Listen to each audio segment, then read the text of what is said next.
हर कहानी एक सफर होती है और हर सफर में छुपे होते हैं वो पल जो जिंदगी बदल देते हैं। तो जुड़िए हमारे चैनल।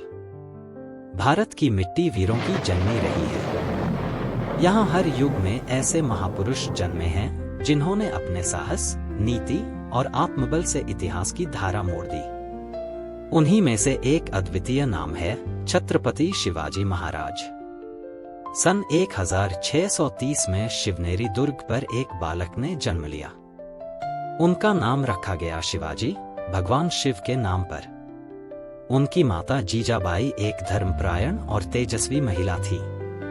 उन्होंने शिवाजी के मन में बचपन से ही रामायण, महाभारत और देशभक्ति की गाथाएं सुनाकर स्वराज्य का बीज बो दिया। 15 वर्ष की उम्र में शिवाजी ने अपने कुछ विश्वसनीय साथियों के साथ तोरना किला जीत लिया। इसके बाद एक एक कर उन्होंने कई किले अपने अधिकार में ले लिए। उन्होंने न केवल लड़ाई लड़ी बल्कि ग्रामीणों के बीच जाकर उनका विश्वास भी जीता। उनका नारा था, स्वराज्य ही मेरा जन्मसिद्ध अधिकार है और मैं उसे लेकर रहूंगा। अफजल खान ने शिवाजी को संधि के बहाने मिलने बुलाया। शिवाजी जानते थे कि यह एक षड्यंत्र है।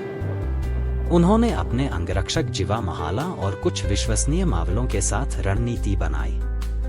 शिवाजी ने अपने बघंख और छुपा हुआ कटार पहनकर अफजल खान से भेंट की। जैसे ही अफजल खान ने शिवाजी को गले लगाया, उसने उन्हें छुरा घोंपने की कोशिश की। शिवाजी तुरंत सजग हो गए और अपने बघंख से उसका पेट चीर डाला।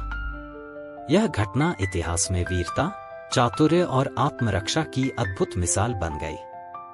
शिवाजी महाराज ने जो युद्ध शैली अपनाई वह आज के युग में भी प्रेरणा है। गणिमी कावा या गुरिल्ला युद्ध, छोटी टुकड़ियों के साथ दुश्मन पर अचानक हमला कर वापस लौट जाना, दुर्गम पर्वतों और जंगलों का उपयोग कर रणनीति बनाना, इन सब ने उन्हें अजेय बना दिया। औरंगजेब ने शिवाजी को अपने दरबार में बुलाया, जहां उनका अपमान किया गया और बंदी बना लिया गया। लेकिन शिवाजी ने अद्भुत चातुर्य से एक योजना बनाई। शिवाजी और उनके पुत्र संभाजी को कड़ी निगरानी में रखा गया था। शिवाजी ने खुद बीमार होने का नाटक किया और रोज दवा और मिठाई भेजने का बहाना बनाया। एक दिन उन्होंने मिठाई की बड़ी बड़ी टोकरियों में छुपकर आगरा से भाग निकला। यह घटना औरंगजेब के मुंह पर करारा तमाचा थी। 1674 में रायगढ़ किले पर शिवाजी का भव्य राज्याभिषेक हुआ। अब वे छत्रपति शिवाजी महाराज बन चुके थे, एक स्वतंत्र हिंदू सम्राट। उन्होंने मराठा साम्राज्य को संस्थागत रूप दिया, न्याय व्यवस्था, कर प्रणाली और प्रशासनिक ढांचे को सशक्त किया। उनका शासन धर्मनिरपेक्षता का उदाहरण था। उन्होंने मुस्लिम धर्मस्थलों को नहीं तोड़ा, महिलाओं की मर्यादा की रक्षा की और एक न्यायप्रिय राजा के रूप में प्रसिद्ध हुए। वे जनता को परिवार समझते थे, कभी लगान अत्यधिक नहीं लगाया और हमेशा किसानों की सहायता की। वे भगवान राम, शिव और भवानी माता के उपासक थे, पर कभी किसी धर्म का अपमान नहीं किया।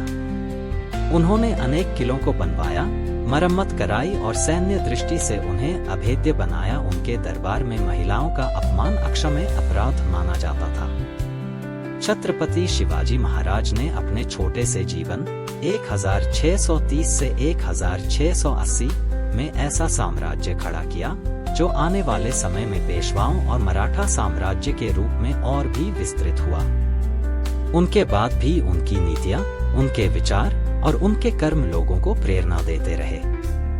छत्रपति शिवाजी महाराज सिर्फ एक ऐतिहासिक व्यक्ति नहीं है, वे एक विचारधारा हैं। वह विचारधारा जो स्वतंत्रता, न्याय, धर्म और आत्मसम्मान पर आधारित है।